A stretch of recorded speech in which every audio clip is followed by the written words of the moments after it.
From Hollywood, it's time now for Edmund O'Brien as... Johnny Dollar. Mitchell Dollar. Oh, swell. Take some warm milk. You'll be asleep in an hour. I'm sorry to wake you up, but this is important. Okay. How fast can you get to New York? Pretty fast. If you let me get out of bed and slip on some clothes, I might make it in a couple of hours. Well, it's 5:30. You can get to the New York office by the time it opens. Unless I get a 40-mile tailwind, you're going to be an awful liar.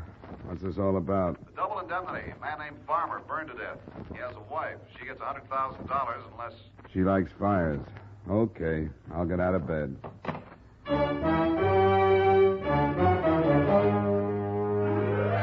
Edmund O'Brien in another adventure of the man with the action-packed expense account, America's fabulous freelance insurance investigator. Yours truly, Johnny Dollar.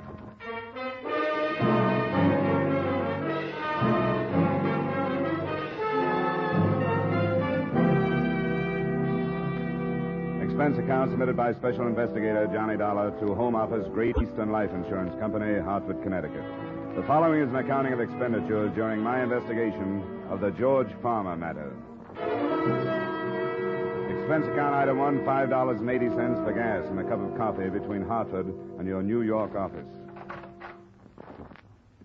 Oh, come in, Mr. Dollar. Mr. Mitchell called me this morning, 5 o'clock, said you'd be here. He called me at 5:30. He must have been very sure you'd take the job. He's familiar with my bank account. Well, here are the briefs on the case. Mr. Farmer was on his vacation in the Catskills, a place called the Sportsman's Retreat. Uh-huh. This is the correct address on the wife? Yes. Excuse me. Yes?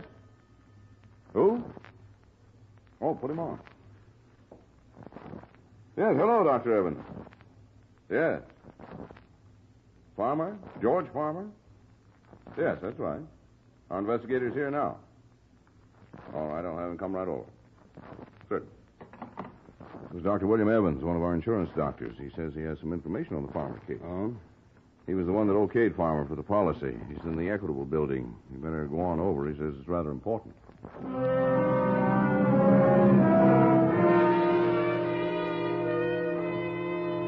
Expense account item 2, $1 for cab fare and tip to the Equitable building. You may ask why I didn't use my car, in which case I may ask if you've ever been absurd enough to wheel your own car through early morning New York traffic. As my cab pulled up at the entrance of the Equitable building, I spotted a large crowd, several police cars, and an ambulance. All right, just keep it back. Okay, you. Where do you think you're going? What happened? Some guy jumped 8 floors. A Dr. Evans? I don't know. What makes you think it was this doctor? I haven't had an easy case in 2 years. What did you bet his name's Evans? Hey, Jake, any identification? Yeah. Some doctor works the building. Name's Evans. Be glad you're not a betting man, Sergeant. Wait just a minute, Joe. Sure. Hey, Jake, come here. What is it? This guy knew who the guy was who jumped. Yeah? Knew who it was before he ever saw him. Didn't even know the guy had jumped till I told him. And he just up and bet me it was this Dr. Evans. What's your name? Johnny Dollar. I think you better come up and see a lieutenant. I think I better, too. Jake followed me into the building and took me up to the 8th floor where I met Lieutenant William Briggs, a nice guy who worked for homicide and had done me a few favors in the past. Hi, Dollar. Hello, Bill. You know this guy, Lieutenant? Yeah, why? Where'd you find him? He knew the guy who jumped. I made a guess. Evans called my office on an insurance matter. Who pushed him? What makes you think he was pushed? Why call me, then take an 8-floor dive? I don't know. You got any ideas? Anybody see him jump? A couple of people. He came out of the window feet first. They didn't see anybody give him a hand. Well, let me know if you find anybody who might have, huh? I'd appreciate the information. I'd appreciate some, too.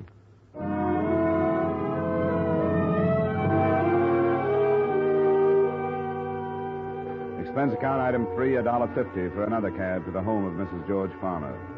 On the way over, I tried to put the first pieces together. A man named Farmer burned to death. A doctor named Evans had examined him and had some information. Evans winds up dead on the sidewalk. Answer, maybe Mrs. Farmer had it. Come in, Mr. Dollar. Thank you. It's going to be another hot day. I think everybody should have air conditioning, don't you? Definitely. Just make yourself comfortable. Can I get you something cold? Oh, no, thank you. I'd like to ask you some questions, Mrs. Farmer. About my husband's death? Yes. I've already talked to Mr. Arthur from your office, and I've told the police everything I know. Do you know a Dr. Evans? Dr. Evans? No. No, I don't know any Dr. Evans. Your husband never mentioned him. No. What's he got to do with my husband? He examined him for his policy. Do you know who sold your husband his policy? I thought you were from the company. Late hunch. Thought you might save me the trouble of checking. No, I don't remember who sold him the policy. All right, Mrs. Farmer. Thank you very much. Is that all? Yes, Mrs. Farmer. That's all for now.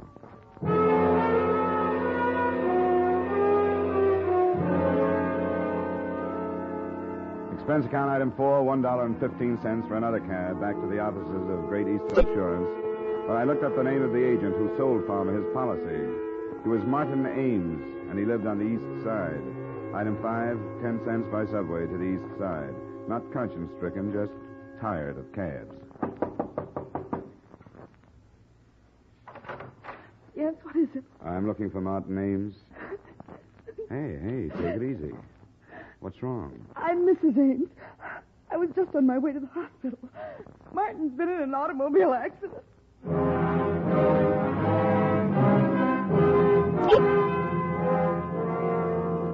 Expense account item 6, $8 for a cab. Fast and necessary. $3 for the necessary, $5 for the tip to make it fast. Nurse? Yes? I'm Mrs. Ames. I was told my husband... Oh, yes, Mrs. Ames, if you'll just have a seat. Who's in charge of the case? Dr. Gerson, I'll call him. But I want to see my husband. Can't I see him? You'll have to see Dr. Gerson first. But I want to know how serious it is. I should be with my husband if it's If serious. you'll just be patient for a moment, I'll get Dr. Tully. Come on, Mrs. Ames. Let's sit down over here. Come on. Now, just try and take it easy. Everything is going to be all right, believe me. Dr. Gerson, third floor reception. Dr. Gerson, third floor reception, please. Hello, darling. Oh, hello, Bill. Dr. Gerson, No, this is Lieutenant Briggs, Mrs. Ames. police officer. Just a friend. Nothing about my No, husband. Dr. Gerson's the man you want to see. Can I talk with you, darling? Yeah, sure. You'll excuse me, Mrs. Ames? Yes, of course. You'll be all right? I'll be all right. Okay, Lieutenant. This is far enough. About her husband? Yeah. Died 5 minutes ago. Accident? Hit and run. Before he died, he told us a car ran him off the road. He went down a 20-foot embankment and right into a cement retaining wall. Wall stopped him from going any further, but it broke his neck. Any lead on the other car? Lonely stretch of road. No one else saw it, and it happened too fast for Ames to see much. One of your company salesmen, wasn't he? Yeah. Oh, there's Dr. Gerson. I don't envy him.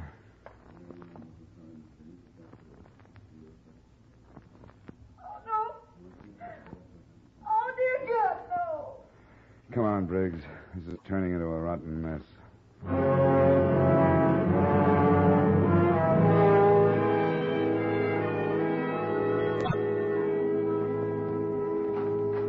Yes? Oh, Good afternoon, Mrs. Farmer. This is Lieutenant Briggs. more questions? Afraid so. Come in. Sit down. Thank you. Mrs. Farmer, 2 men have been killed today. Both of them knew your husband. What are you getting at, Lieutenant? I'm not sure. Where were you at the time of your husband's death? Right here. Right in this apartment. Why didn't you go with him to the Catskills? 'Cause I didn't feel like it this year. He's been going to Catskills every year for the past 15 years, and I was getting tired of it. Are you trying to imply that my husband's death was not an accident? We're just trying to find out why 2 men were killed. What have these 2 men got to do with my husband? Who are they? One was the doctor I mentioned this morning. I told you I never heard of him. The other was the insurance man who sold your husband his policy. I don't know anything about him. I never met him. Your husband started the fire by smoking in bed and then falling asleep. I guess so. How would I know? Was he in the habit of doing that? He's done it once or twice over a period of 15 years. Mr. Dollar, it seems to me your company is trying its best to get out of paying the money that's due to me. We're always allowed a certain time for an investigation. A representative from your company went up to the lodge and made an investigation. What more do you want? You were here in town at the time of your husband's death? Yes, and I can prove it. Now, if you have any further questions, I suggest you take them up with my attorney. I'm sick and tired of this whole thing. You've had absolutely no consideration for me. My husband is dead, and you persist in foolish, tiring questions. Now, please leave. I can't stand much more. All right, Mrs. Palmer. They don't bother showing us to the door. I'm entitled to that money, Mr. Dollar. I hope it won't be necessary to take legal action. Oh. Want to take a run up to Sportsman's Retreat, Lieutenant? Why? I'm just interested in knowing how Mrs. Farmer knew one of our investigators had already been up there.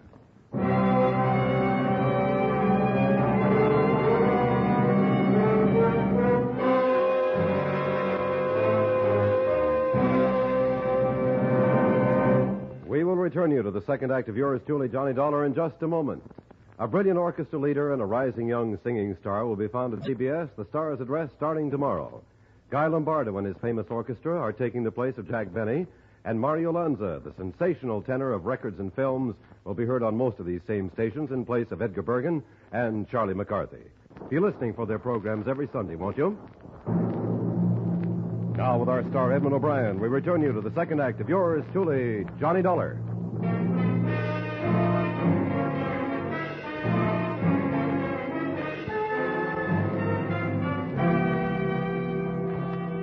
Briggs and I climbed into the squad car and started the long drive to the Catskills. Around 7 in the morning, we turned off the main highway and onto a dirt road.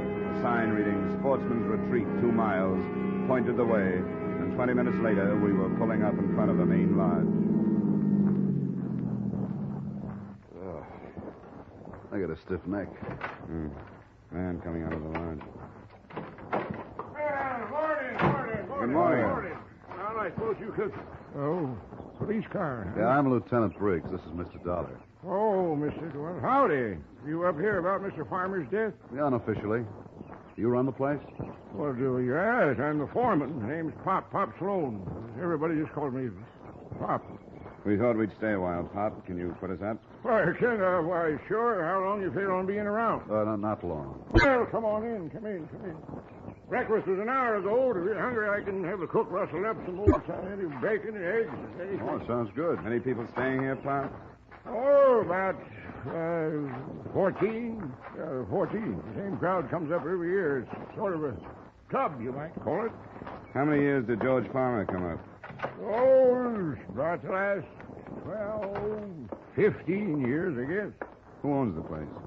Mr. Phillips. He ain't here now. He phoned and said he'd be in sometime this afternoon. Say, how come you fellas are interested in Mr. Farmer's death? We had the sheriff investigate.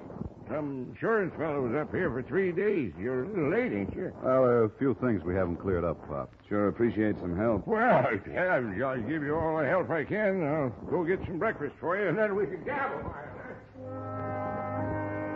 Pop went back to the kitchen, and we relaxed in a couple of big leather chairs in front of a large window that looked out on a row of cabins. That last cabin must have been Farmer's. Yeah, nothing much left of it. Beautiful up here, isn't it, Johnny? Look at those trees with the sun shining through them. Lieutenant. Yeah? Your soul is showing.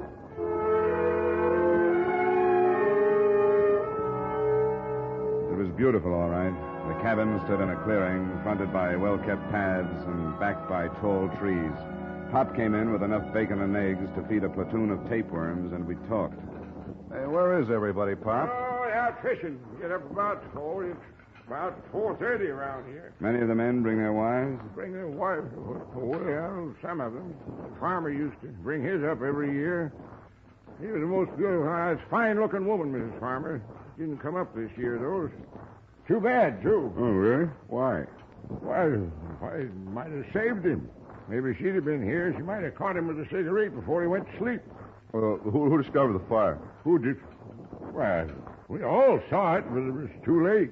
By the time we got there, the whole place was burning. By the time we got the hoses going, there wasn't much left. You say you all saw it? Where were you? Where was we? Why, we was up the Willow Peak cooking out. It's about 3 miles from camp. See it right from here. You see it, there's that tall peak there to the left. To the left, there's those trees. Yeah.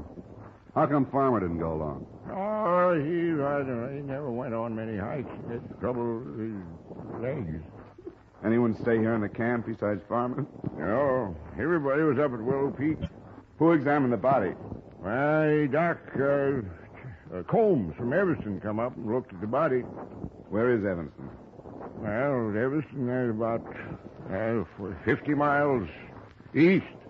But if you want to talk to the doctor, you'll have to wait until he comes in from fishing. He's up here now. Yeah, he come up last night. He's going to stay awake for the fishing. Huh? Well, good morning, Mr. Phillips. Didn't you expect you this afternoon? This is Mr. Phillips, the owner. How are you? Hello. Some more police fellows, Mr. Phillips. Oh, about Mr. Farmer's death? Johnny Dollar. Yeah, I'm an insurance investigator. This is Lieutenant Briggs. He's the policeman. Why, I thought you both... I've got some bags in the car, Pop. Would you get them, please? Would you get... Well, yeah, sure. We just want to ask a couple of questions, Mr. Phillips. Oh, I thought the authorities were satisfied.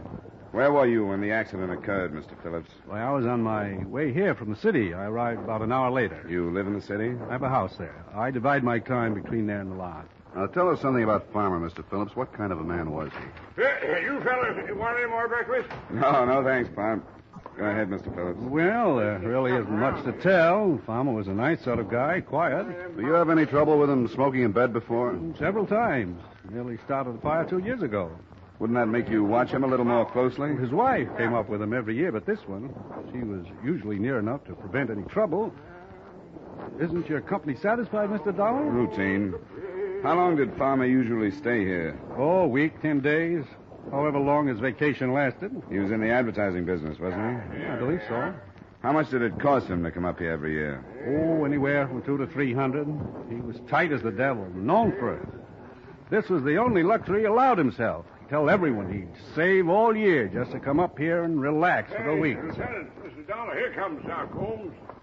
Must have got his limit. You interested in talking to the doctor? Yeah, Pop tells us he was the one who examined the body. Ah, what did you get, Doc? Hi, Pop. Got my limit. Well, good for you. Come on over here. Couple of fellas want to talk to you. Well, how are you, Phil?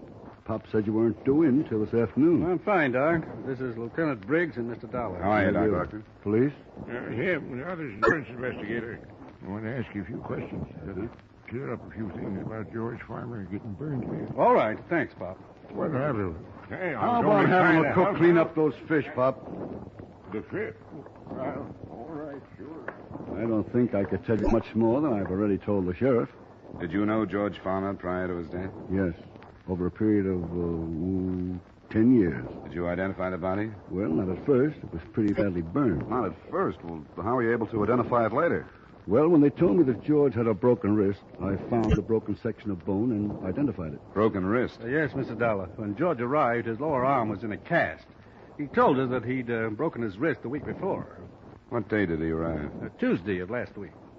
Which wrist was broken? The right one. Would you say he could move his fingers well enough to write?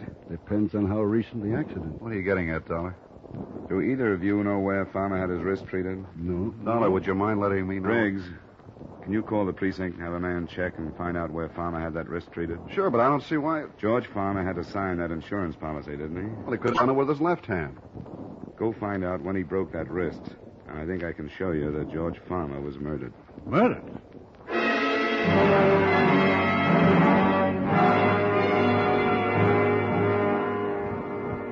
We all waited while Briggs put in a call to his precinct and sent a man out to check on where George Farmer had his wrist treated. Around noon, the call came in. George Farmer broke his wrist on the 26th of last month. That tears it. Was treated at the Olive Hospital. 3 weeks ago. Stayed one night at the hospital and went home. What date did he arrive here, Mr. Phillips? About the 4th. 2 weeks after the accident. He died on the 11th. That's right. Been here about a week. Dollar, would you mind telling me just what you're driving at? The insurance policy went into effect the 22nd of last month. The first claim on George Farmer's policy was the double indemnity clause, not an accident claim for a broken wrist. Come on, Briggs. Let's go back to town. Talk to Mrs. Farmer.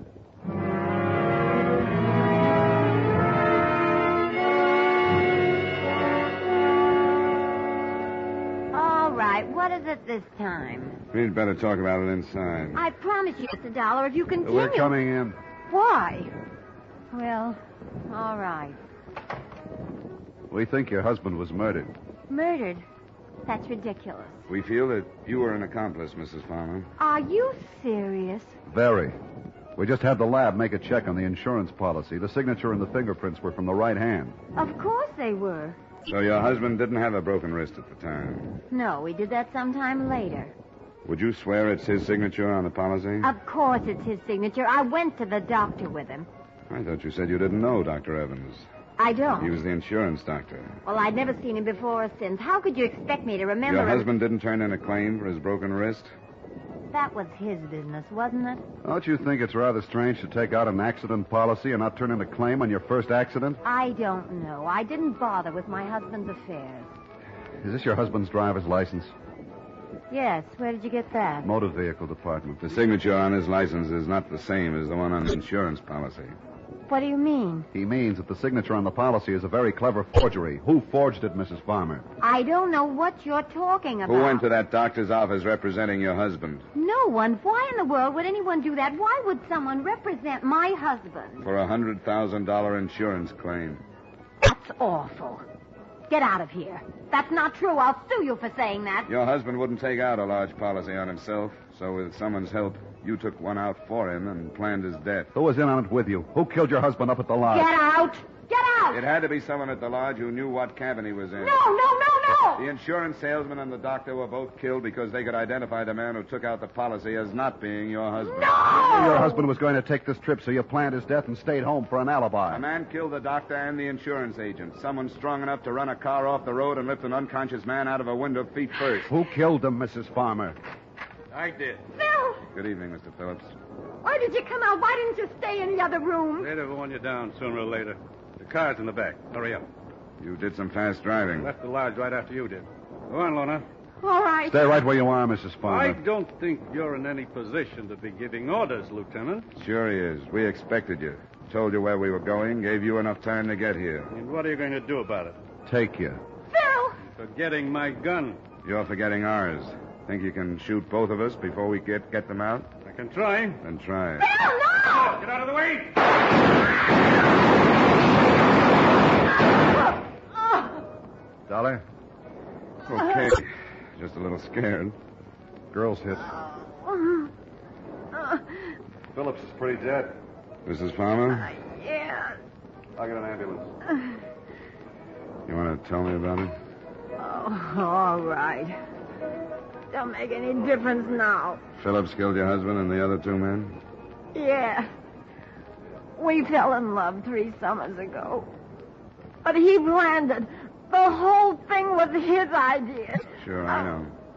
The state is pretty narrow-minded about those things, honey. A guy like that gets ideas and gets dead for it. If you like his ideas, you just have to get into some kind of trouble along the way.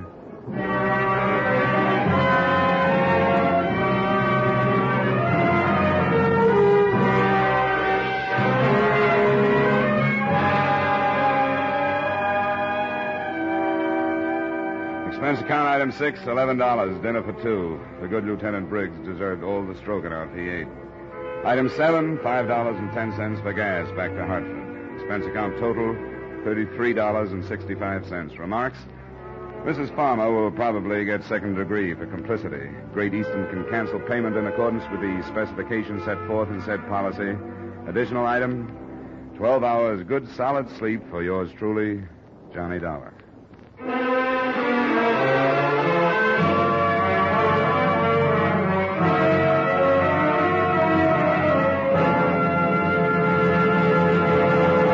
Yours truly, Johnny Dollar, stars Edmund O'Brien in the title role and was written by Blake Edwards with music by Wilbur Hatch.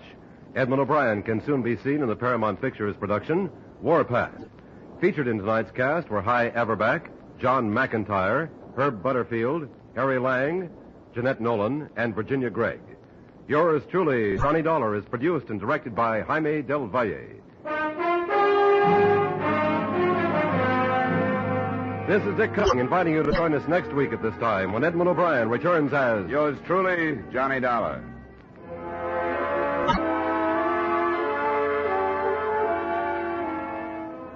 It's the case of the uninvited guest that will bring you true police adventures on Gangbusters this evening. Your narrator will be San Francisco's police chief. Gangbusters is heard every Saturday on most of these same CBS stations. Stay tuned now for 5 minutes of the latest news, which follows immediately over most of these same CBS stations.